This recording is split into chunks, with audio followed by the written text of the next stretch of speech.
So, Matt, when you hear the phrase non-human entities in the workplace, what concerns you the most? Is it the technology or is it the people? My bias is always going to be the people, Rob. Half excited about what non-human entities will bring and the potential they've got to bring to our world of work, particularly. Um, and I'm half terrified by it about what it'll mean for people who really struggle to adapt to the change that will inevitably come with those non-human entities as part of our workplace. Yeah, because your world is right smack in the middle of this, isn't it? You know, you're obviously part of and have been for many years part of organisations with technology at their core. Um, but fundamentally, you're about people and performance and personal development and team dynamics and all that good stuff that makes us as people get things done, but also progress as humans and all the rest of it. So you're right in the middle of this kind of vortex that's kind of buzzing around at the moment. Well, weirdly, I guess for the majority of my career, I've been helping people create change in themselves and adapt to change in their world. So, as a coach, as a leader, we've either been seeking to create change or adapting to change. And the more proactive you can be, the more you're trying to create the change rather than responding to changes in the world. But both matter equally. And I very much work at the human part of that, helping human beings to change because Mm. they want to and they're choosing to make a change in their life or in their work. Or something's happened in their world and they're going, how the heck do I respond to this and deal with it?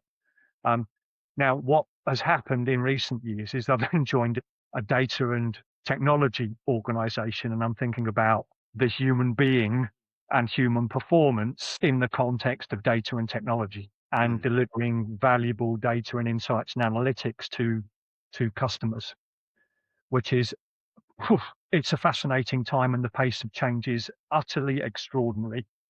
And for me, adapting to that as a 55-year-old person, I'm adapting to this as well and learning as we go.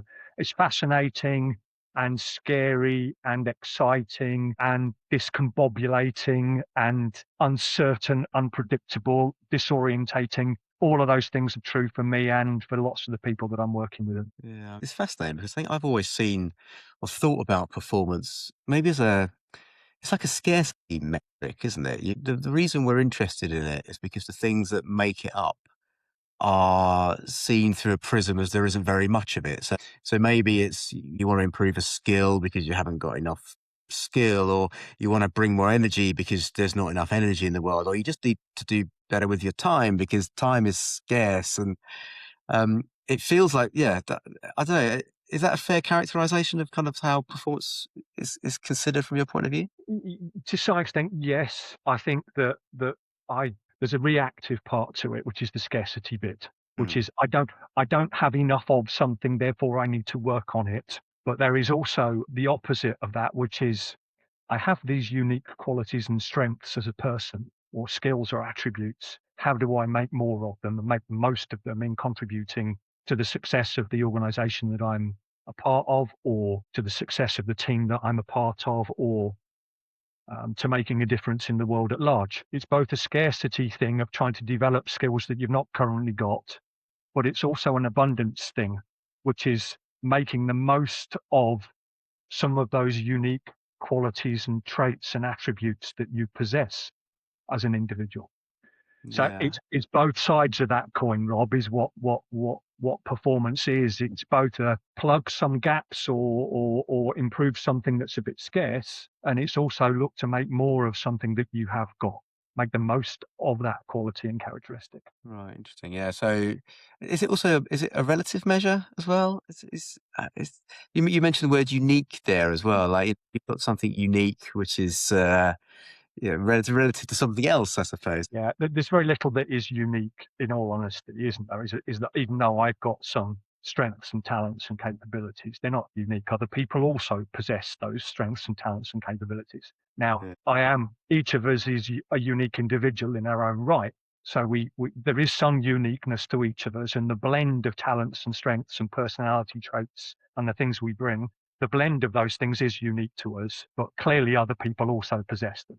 Now, there's 2 points of relativity here, depending on the world you're in. So there's the comparative form of relativity. If you're in a competitive world, am I better at something objectively and measurably than somebody else? Can I do that thing to a higher standard or more often or faster or than than somebody or something in this in this conversation? Can I do it better than somebody or something else? So the classic performance athlete, I'm a faster runner, I'm a better footballer.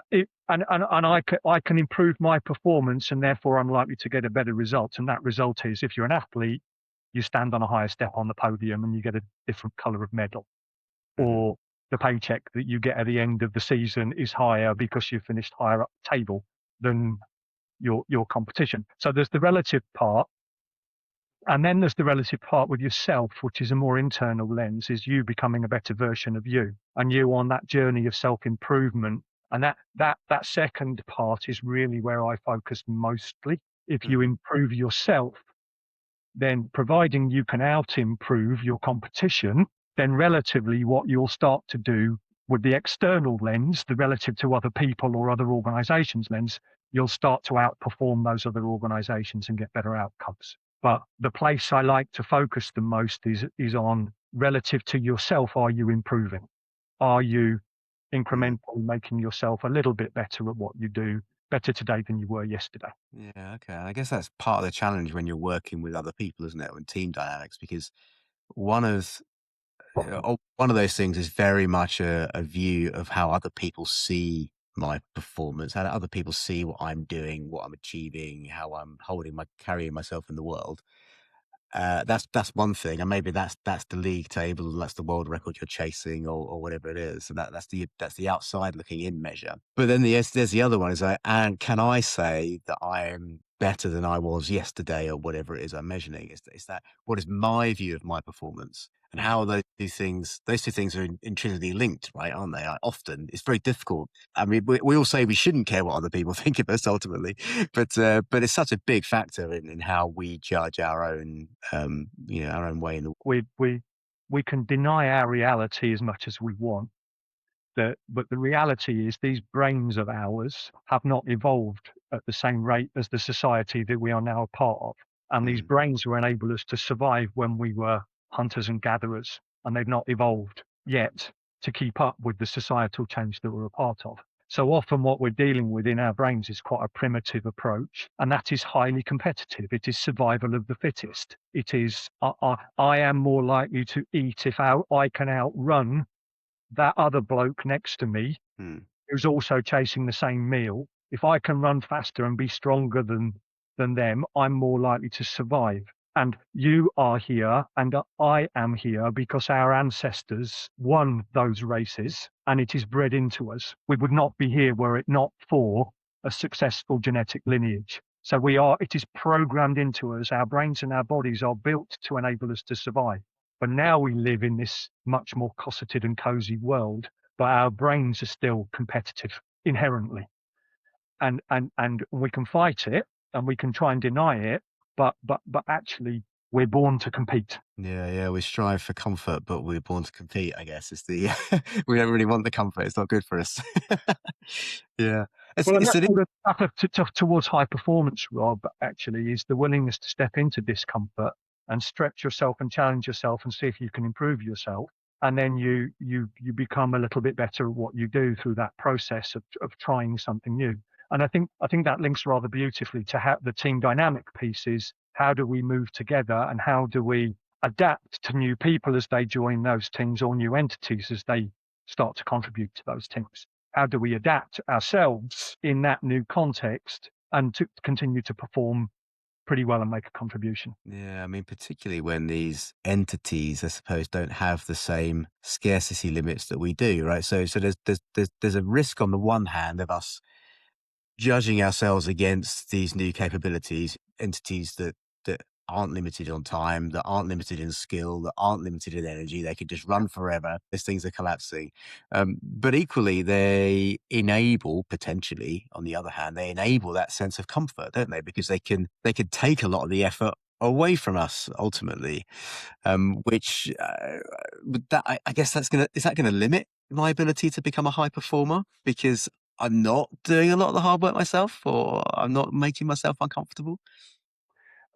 I don't think it limits your ability to become a high performer. I think it changes what high performance might look like and what it Okay. might take. Um, I think we valued up to now productivity in that old sense of I'm going to write a certain number of lines of code, or I'm going to produce a particular output. I'm going to hit a particular target.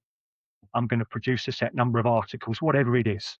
I, Mhm. I am a productive being. And most of how we've set up the workplace has been to drive that productivity. And that's how we've defined performance is through productivity. Now we've got things who can outperform us, who don't get tired, who can work 24 hours a day without getting fatigued, who who can work incredibly quickly, far quicker than us. And actually, in my experience of us of working with AI tools in my work, can utterly overwhelm you with the speed with which they can think and produce information that then my limited capability needs to digest and assimilate and work out what do I do with this and how do I use it and where do we go next with this? So I think that the environment we are in and the requirements of people are changing so fast at the moment that I think that how we define high performance might need to change quite significantly. And it's not about hustle and grind and productivity because we're not going to win that competition. No way. Mhm. There is no way we're going to win that competition. Already over. I don't even want to enter that race, Rob. That's a race I Yeah. don't want to enter because I know that this thing in front of me right now that I'm talking into and the tools that are present within it are going to outrun me and outproduce me many times. Now, can I trust the quality of the work it does? Can I trust its critical judgment? Can I trust the data that it's drawing on to give me the output that it shares in such a compelling and confident and convicted way that, Mm. that makes me want to believe it. And then it also flatters me by saying great question and stuff like that, which I'm starting to ask it not to do because I'm worried that it's making me feel really good about myself. Yeah. And me feeling good about myself means I'm more likely to acquiesce to the direction it gives me rather than me saying, this is the direction, this is the intention, this is what we want you to do. Not even you, this is what we want it to do. Mm. I mean, because it's humanizing itself with me, I'm humanizing it back, and that's This is what that's we a do. worry. That's a worry. Yeah, that's where I'm at. I'm confused by all this of what it will mean, but I'm Yeah. fairly confident that how we assess performance and contribution through humans is going to have to shift pretty significantly. Mm. Pretty, So that it is that isn't still an enough. open question then? Do you think we haven't quite worked out what high performance means in this new world? I yes, it is an open question where I think there's some things that for me are reasonably clear and that they're actually based on some old truths as Mhm. well that have been around for quite a long while in this world. Like I've been doing work like this for 30 years now. So I've been thinking about people and performance for a long time and there's some truths about that is if you can play to strengths and use the strengths and the you're likely to get better performance out. So if you've got a non-human entity that has got particular strengths and capabilities that you can welcome into your team and accept into your team and you can set up to contribute to the success of the team, and then you've got some unique strengths and qualities that you can use to contribute to the success of the team, then I think as understanding and accepting our strengths and our limitations, the scarcity and the positive bit, the both sides of this, if we can be open-minded enough to do that in the way that when a new person joins your team, you have to get to know them, you have to get to know what they bring, you have to get to know who they are, you have to get to know their strengths and their skills and their qualities and the experiences they've had. And then gradually over time, as you get to know people, you get to understand how you work together Mm. in that mutually beneficial way. But it's the open-mindedness that is going to be the challenge here, because we've been welcoming new people into our teams for years and years and years, and we're seeking to understand and use their strengths. Now we've got these non-human things, Yeah. and wow, it's weird. Yeah, it is. I can't. I mean, this is a conversation that I can't imagine of having, even a year ago. I mean, it just sounds ridiculous talking about non-human entities. Uh, well, you were the first person that mentioned the phrase to me, non-human entity, Okay. and Well, it was like this. You know, when you have those Rubiconic moments in your life where something lands in your brain and you go, my inner dialogue is quite sweary. So I would have said something like, "OF, what the hell is that going to mean? How's that going to work?" And then my brain starts to spool into what are the implications of this for human beings, for people, for us? mm, And that idea, actually, the idea of a non-human entity working with a human entity is probably one of the most helpful things that's dropped into my brain, because mm, it's the understanding that it is not human, and the understanding that we are flesh and blood and neurons and synapses and mhm, little electrical impulses firing, and all of those myelin sheaths that are forming pathways in our brains, in the same way that, in a similar way, that a computer and the technology's got boards and codes and lines and stuff in it. But what are the unique bits that humans have got? What are the unique bits that the non-human entity can bring, and how do we make it all work together? That's the unanswered question: is how do we make it all work together, mm. and how do we cope as the non-human entities evolve and change? Yeah, because I wonder as well if whether or not we have to change what we value in other people in terms of their performance, I suppose, or whether they're a good teammate. If I reflect on how this is going to probably reveal a bit too much about me.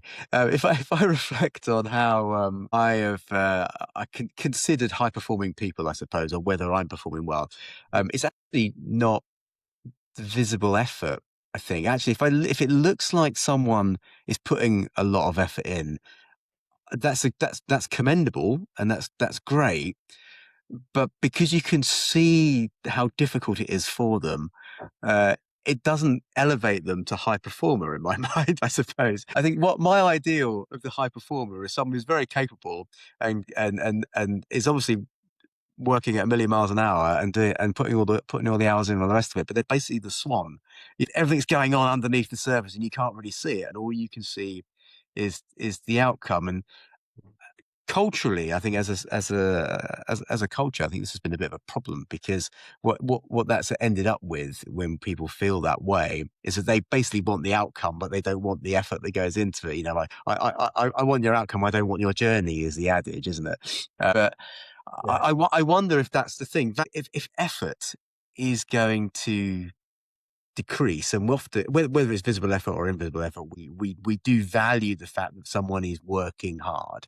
That's gonna change, I think, because that the amount of work that someone is doing, that's one of those scarcity metrics which is effectively collapsing when you're surrounded by a limitless number of entities with a limitless capacity to do work.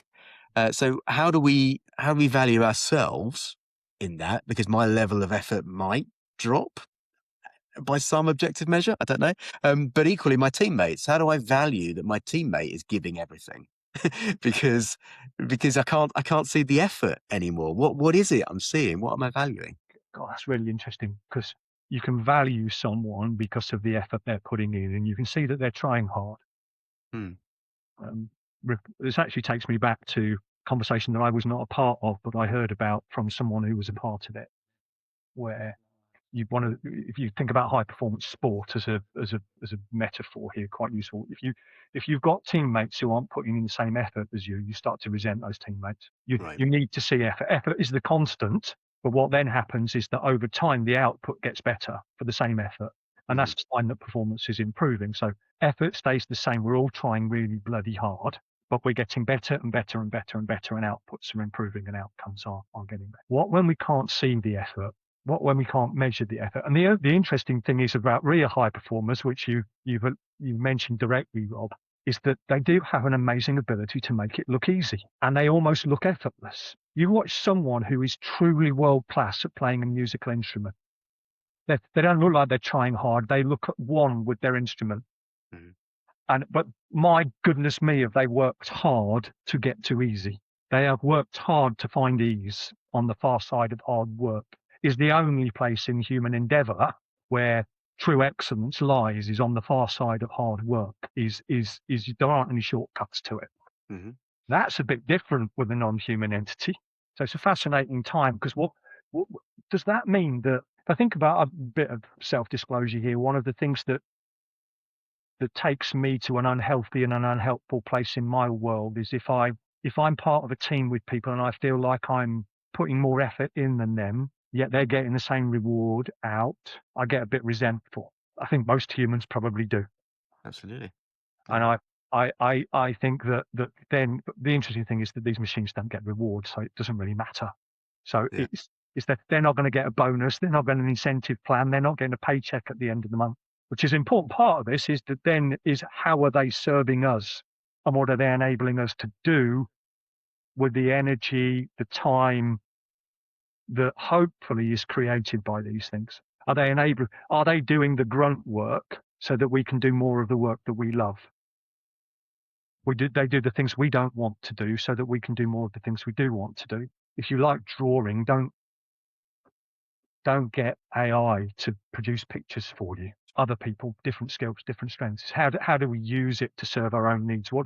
How do we use it to free up our time and energy so that we can do more of the things that we love in our lives? Um, Yeah. But does it genuinely then become about outcomes rather than effort? You know, we've the world at large, the world of work at large has kind of for I don't know, a decade or more talked about the end of the 9 to 5 and desk presenteeism, particularly pre-COVID, and everyone when everyone was before everyone was working at home. Idea of presenteeism, just being there for the hours, and how on the one hand organisations will say, no, we don't want that. It's about the outcome, but give it a few weeks of you not being there at 4 o'clock in the afternoon, you'll get a tap on the shoulder saying, you really need to show your face." Um, does this transition kind of actually push us towards a truly outcome based model where it really is about what we can achieve together rather than the what we're seen to do? Is that where it's going? that's going to require a profound mindset shift, and I mean profound. Hmm.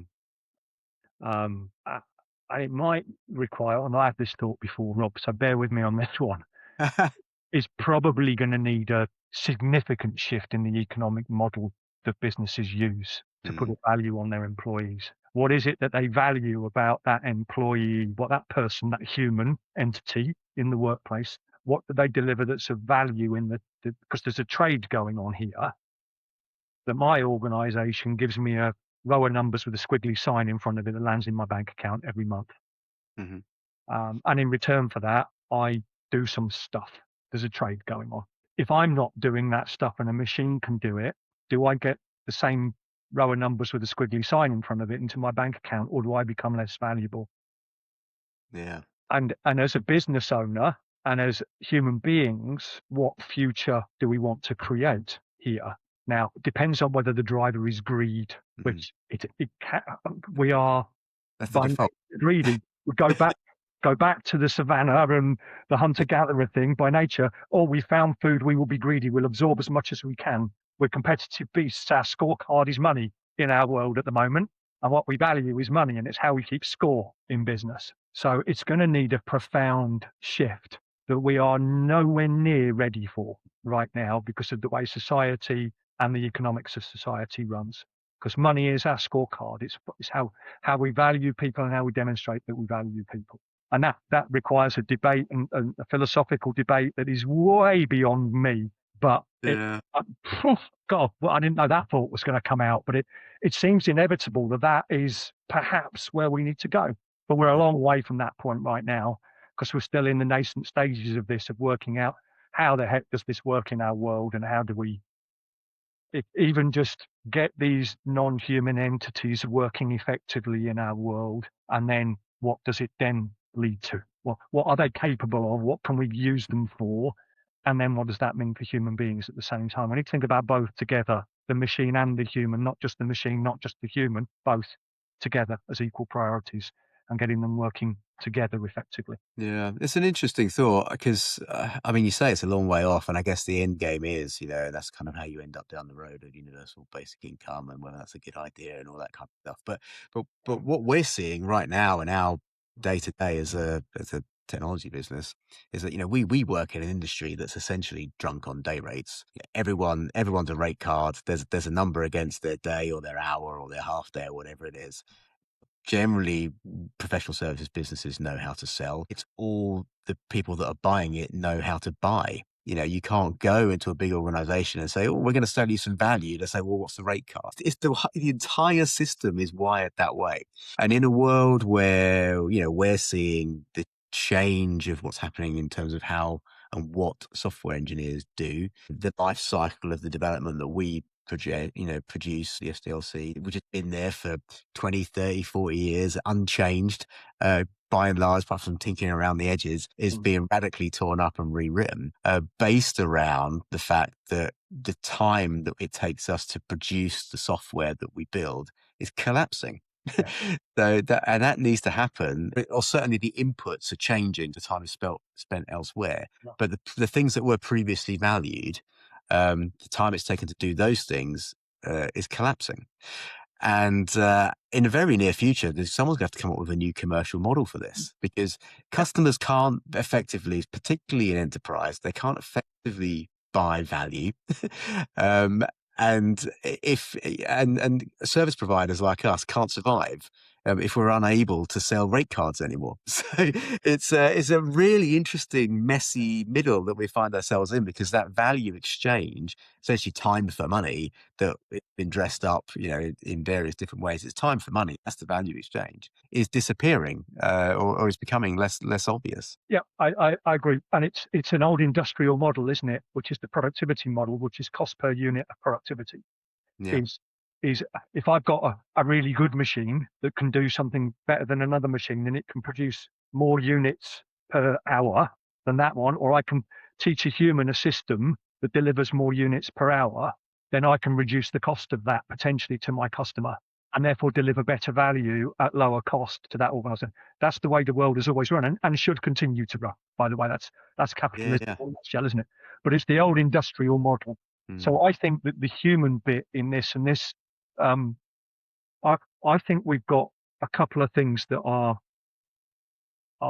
probably going to be required from human beings in this. And I'm really hesitant around this because it's probably. Yeah. I Mate, don't know. we're all writing the future in pencil right now. So Yeah, I'm so uncertain about this, Rob, but it's like, I think people with the ability to zoom out and see the bigger picture and the whole system and actually get right above it all and have the breadth of understanding of how an organization operates and how things get done, to be able to zoom out and see it all and get it to a reasonable level. And then to come back in and go, right, this is where a machine can deliver stuff that's of value to us. And this is where a human needs to provide it with the guardrails and the intent and the direction of travel. And then what that then does is it says, okay, and then how does that bit link with the other bits and the other bits and the other bits and the other bits? And then there's the real human part of that is how are human beings feeling about that?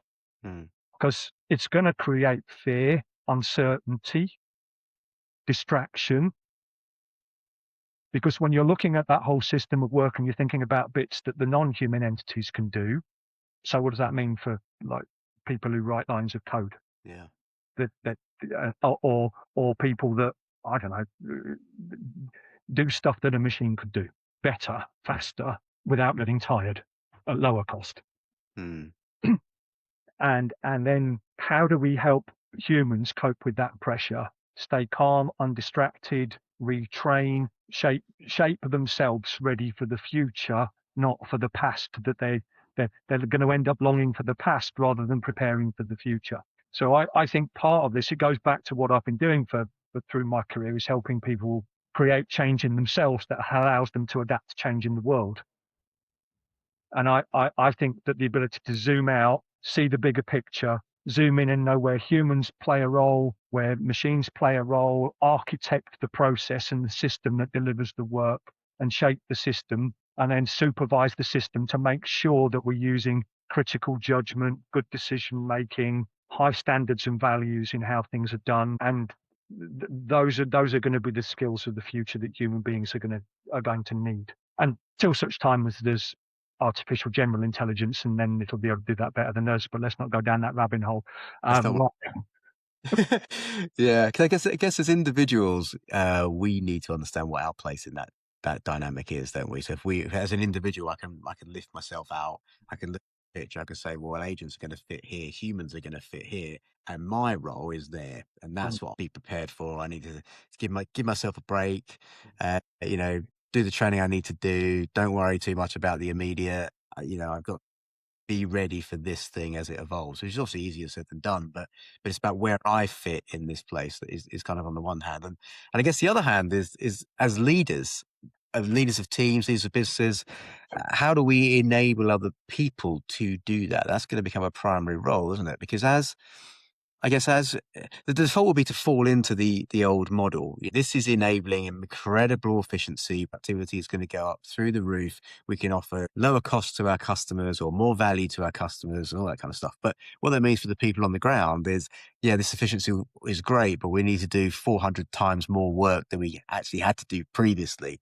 And so my head's going to explode. How do how do we deal with that as leaders and manage those tensions? Because it's otherwise it's just a hamster wheel, isn't it? You just and we all kill ourselves. We're trying too hard. Well, it's, yeah, it's inevitable that if you think about this technological change, the wars in the world, climate change, the fact that it's pretty difficult to understand what is true and what is not true through what comes through from the media. Some of the most powerful people on the planet appear to be lying pretty consistently and be very self-oriented. Um, we're in this global landscape that creates fear, uncertainty, and anxiety in humans. And by the way, anxiety is a good sign. It's a sign that your brain's working properly. Yeah. I don't see anxiety about this. None of us, and none of the people listening to this or watching this, should see the fact that they're feeling anxiety as a negative thing, as a sign that there's something wrong with them. It's the sign that something's right. Um, your brain is working. It's trying to protect you. It's trying to enable you to survive and navigate all these potential things in the world that could do you harm. And it wants you to survive, and it wants you to be healthy and happy and get through this. So anxiety is not a sign of mental ill health. It's a sign of mental health right now. That's it. And I think that what that means is that then we need to practice some self compassion, and at the same time face the reality and accept that maybe the things we used to do will not be the things that we are going to do in the future. And we don't know. The uncertainty is the thing that is difficult to navigate because we don't know where this is going. We didn't invite this into our world. It's been delivered into our world. I didn't ask for AI. I didn't ask for agents. I certainly didn't ask for robots to be walking around workplaces doing stuff, which is coming pretty quickly. I Yeah. didn't ask for drones to be flying around or none of it. I didn't ask for it. I didn't want it. I have no say over it, but it's coming. It's here. It is the reality. And so I think that from a very human perspective, we need to understand that how do we navigate this and look after ourselves and each other. Importantly, there's a real tendency at times like this to get very selfish because there's a survival instinct. It becomes, how do I survive at the cost of others? And I think the things that differentiates us here is our ability to think in communities and connect as people, have conversations like this, to navigate the uncertainty together, to work out that what do we want these machines to do for us in our organizations? And then what does that mean for humans? And what does that mean for the workplace we create in the future? And I think that needs a lot of discussion, but it's moving so fast, people aren't talking about it that much.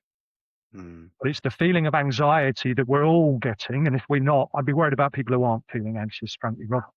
Yeah. Um, I think the anxiety and saying, I'm feeling it, I accept that I'm anxious. Okay, what do I do in response to that?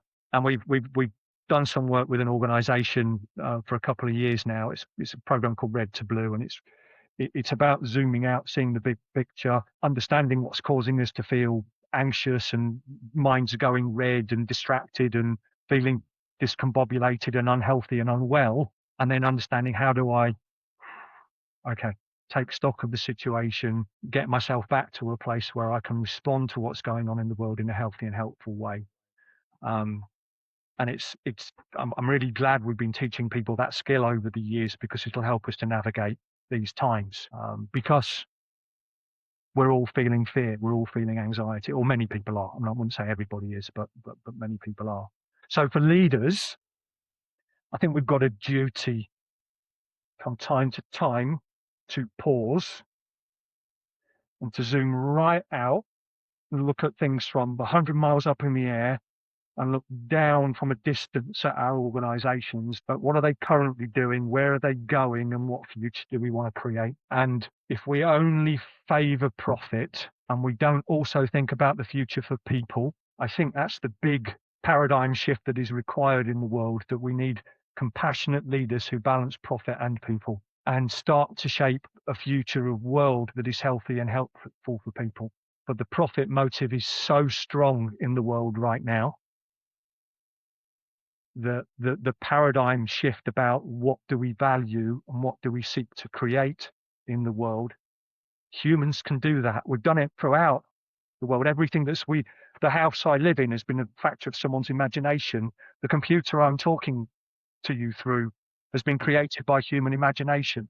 It's someone who saw something that was possible that didn't exist at that point in time and then created it. Yeah. AI exists because someone saw it was possible and created it.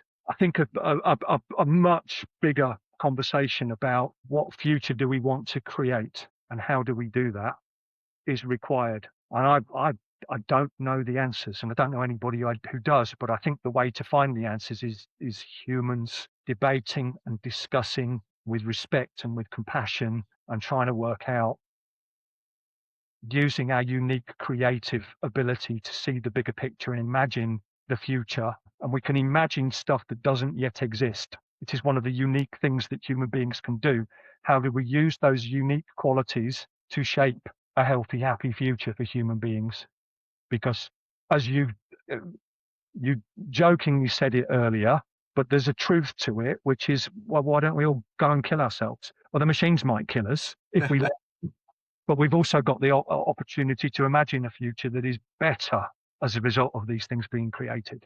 But it won't happen by accident. It has to happen by design. Yeah, I think that's a really good point, actually, because it feels like the default is just we will chase, and our organizations, our systems will chase the efficiency, they'll chase the profit, the opportunity, they'll chase the more, I want more of it, I want more of it. That will happen by default. No one needs to decide to do that. They'll see the opportunity to accelerate, see the opportunity to grow, see the opportunity to expand, to do something extra.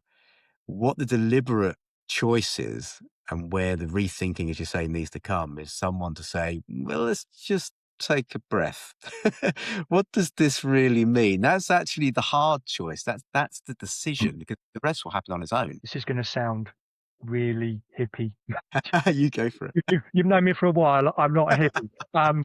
The key word in what I'm about to say is the word "and." If we can think profit and people and the kind of planet we want to create, if we can have those three P's living and breathing in the way we approach the future, and then move forward from with what we are creating at the moment, and we can, leaders in positions of power and responsibility can think about profit and people and planet all at the same time, then it's not easy to do. It's complicated. It's messy because there's tensions between them and there's paradoxes. How do you do? We can grow profit without, by not thinking so much about people and not thinking so much about planet. And that's great for us and the generation we're currently in. But for my kids and their kids, what are we leaving behind to them that allows the future generations that follow on from us? We'll probably be okay. We'll get through this. People of my generation will be okay. But what do we leave behind, and what future do we create for our kids? And I'm not sure that people in positions of power are thinking about those three things as equal priorities. We don't need to drop the profit motive. It needs to stay. Of course, it's okay. There's nothing wrong with profit. Profit's a good thing in the world. So how do we how do we kind of make that tangible? So on the one sense, that is huge, right? That is a massive conversation. You can imagine that conversation happening at Davos or at the UN or somewhere in the corridors of power. But what do I do? What does an individual turning up for work on Monday morning do to to enact that in something concrete that's real? You know what? Most of the big things that have happened in this world have been driven by organizations and businesses. The computer we're talking on has been created by a private individual who created Apple. That wasn't the government that did that. It wasn't NATO that did it, or the UN that did it, or the European Union that did it. It was Sir Mr. Jobs and a team of people who did that, and they created something in the world that didn't exist. And they'd argue they were making the world better, and I would, and they've made it. They are the most profitable organization. I think the first ever $1 trillion business, I believe. Yeah. So I think businesses and organizations have got a massive part to play in this. Hmm. And I think if businesses and organizations can start to think about those three priorities, about the planet we want to create in the future, the kind of life we want to create for people, and how we do that in a way that also sustains our business and delivers profit, because of the reality is we're in a capitalist world largely, and we need to play by the rules of that capitalist world. But we wrote the rules, and we can change the rules if we choose to do so. So businesses can change what they value, but the owners of those businesses would need to understand that and take a longer term view. Mm. And they would need to be shaping the future and the vision of the future in a much more benevolent and long term way. And I think we're capable of it. I believe humans are capable of it. Mm. All the good things that have happened in the world have been done through humans, as have many of the bad things that have happened in the world. So I think if we have leaders who are good humans, who take a long-term view, who stop chasing short-term profit, and also think about only chasing short-term profit, also think about the future they want to create for people and the kind of planet they want to leave for Yeah. future generations, then we've got a chance. We've got a chance. So I wouldn't underestimate the power that actually this is stolen from Mo Gawdat's book a couple of years ago that he wrote called Scary Smart. He finished that with an optimistic message: is don't underestimate the power that each of us has in shaping the future. It's only ever been done by lots of individuals doing their own bit. And Mm. at some point, there's a cusp that you go over where things start to really happen. And it's only through an accumulation of individual effort that we make it happen. So I think it's right to be despondent because of the shape the world is in, but we shouldn't give up, because we can create the future. So it's okay to feel anxious. It's okay to feel despondent. It's okay to feel uncertain, but we mustn't give up. We must do what we can to shape a future. It's the only way we will shape a future, is if we keep trying to make it work. Yeah, yeah. We've okay. So we've talked a lot about the risks and the changes that are coming and the dangers and the things we need to consider around ourselves and our teams. But where do you think the opportunities are? So you mentioned earlier that you've got kids. How old are your kids? My daughter is 17, just passed a driving test this week, so she's free and out in the world in a little car. My son is 13. He's 14 in a couple of months. Okay, so AI is a thing, right? So you very glibly said you're going to survive this AI thing, you're fine. But your kids, very much like mine, they've got a whole life ahead of them, what we would have considered multi careers ahead of them, and the world's gonna be shaped and changed around them. What are you telling them? What's the opportunity? What should they be thinking about how they become their own version of a high performer, whatever that means, in this new world that we're going to share with the non-human entities? You know what? You've asked a really important question there. And I've been wrestling with this in my own head: is what do I say to my kids? I'm hoping you give me the answer because I don't know either. Right. And you know what? It's really easy to provide, from my position, it's really easy to provide the commentary that I've just done to other people in an organization. and to have a call to action for other leaders to say, look, we need to shift the paradigm here and think not just about profit and people and planet and try and do all that. Okay. But my kids are sat there going, well, what if leaders don't do that? Because the evidence they're seeing in the world at the moment is our leaders are numpties. So the best leadership is going on in businesses right now. That's why I hold out hope that businesses and organizations will shape the future. Because I don't think it'll be governments that do it. I hope I'm wrong about that. I hope we have a better quality of individual goes into political leadership in the future. I think the world needs it but doesn't want it because they're voting for people who serve their own self-interest. Mm. So what do I say to my kids? Find what you love, find the things that you're interested in, find the things that excite you, get out in the world, into nature, talk to people face to face, get off your phone and off your screen, hang out with folks, talk, share, love, laugh. I hope if we get this right, that there will be more time to talk and share and love and laugh in the future than there has been through my life. I really hope that in their lives in the future, when they're at 55, which is the age I'm at right now, they're not having to work full time to pay a mortgage and send their kids to school and buy a car for my daughter who's just passed the driving test and all those things, Yeah. and struggle with the fact that the biggest outgoing I have on a monthly basis goes to the government through my tax bill. That's the most expensive thing in my world right now. And it's the thing that I value the least about the money that goes out. And I've always seen paying taxes as a privilege. Mm. So there's reasons to be dissatisfied. There's reasons to be angry. There's reasons to be frustrated. But if we can do more of what we love, if we hang out with each other, if we get back to a little bit of what makes humans humans, it's this. Well, albeit we're doing it through a screen, Yeah.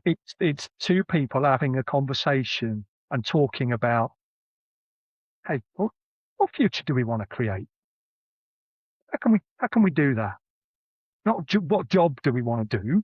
Let's work out what future we want to create, and then we'll work out what jobs need doing. And then let's point the non-human entities at the jobs that they can do, and then let's steer them and guide them and direct them so that we intentionally create the future that we want, not the one we're going to get if we don't do it intentionally. So I'm encouraging my kids to be thinking about the planet, thinking about people, and thinking about the things they love and they enjoy to do, they're passionate about and interested in. And I think they're okay at the moment. Mm. And I think that the most important thing I can do as a parent is to keep talking to them about how they're really doing. How do they feel about their future? And I don't want to scare them, but I also want them to be prepared, ready for it. Not in the prepper sense of I've got a million toilet rolls in my home and a pile of beans to eat. I'm prepared for the reality of the future. But I don't know what that is. But they'll shape it. The interesting thing about the next generation, I've been school governor for 5 years, and I'm actually quite optimistic about what the next generation will do. It's just how much mess we're going to leave them with. Well, it's clean up, there's got to be. Yeah. Yeah. How much mess are they going to have to clean up? Yeah. Interesting. Brilliant. Matt, is there anything else that we should be talking about that we haven't mentioned today? Yeah, I think there is, Rob. I think that the big thing I want to reiterate and leave people with is to be intentional and to not just allow these things to emerge in a way that's driven by greed and an old scorecard. I think if enough people push back against that and say, I'm not going to buy that product, it's where capitalism actually can work. Hmm. If we look at the world and go, I don't like where that's taking us, I'm going to make a choice not to do that. I think being intentional matters more than ever for all of us. And at the moment, there's too many of us passively on the journey and letting other people direct it. And I think we can probably have more influence than we think we can. And I'd rather us rise up now with intent to shape a better future than rise up in a few years' time when more and more jobs are disappearing, more and more people are destitute, more and more people have lost a sense of purpose, more and more people are angry and resentful at the world, because there's something very predictable that's going to happen in a few years' time is people are going to get crosser and crosser and crosser. It's already happening, Mm. and they're going to get more and more angry. So the more intentional we can each be now, then the more likely we are to be able to create a better future. So I think us all thinking about our intent, Yeah. um, and and then stepping into that future with that intent, and being willing to make choices that might be uncomfortable and difficult for us, make the difficult choices that bring that intent to life. So I think we need to inform ourselves, and this is where AI can help actually, is if we ask it the right questions, it can give us the right information. But we need to just question what's the data it's drawing on and how can we use it, and we make more and more informed choices so that we take what little agency we can as individuals in shaping the future with Yeah. that intent. Thank you, Matt. That's fantastic. I really, really appreciate your time. Obviously, we've known each other for a number of years now. I've enjoyed your journey, and I've been part of your journey at various points. Big organisations, small organisations. What I've always considered you as, Matt, and I don't think I've ever said this to you before, as the sense bringer. And I think we've seen something of that today. So I really thank you for your candor, your honesty, your openness. I'm sure somebody will find a lot of value in what we shared today. So yeah, thank you so much for your time. That's very kind of you. I've never thought of myself as a sense giver before, but maybe I'll add that to my list of strengths. Put it on your CV. Brilliant. If you need evidence, just Rob said. Yeah. Rob said.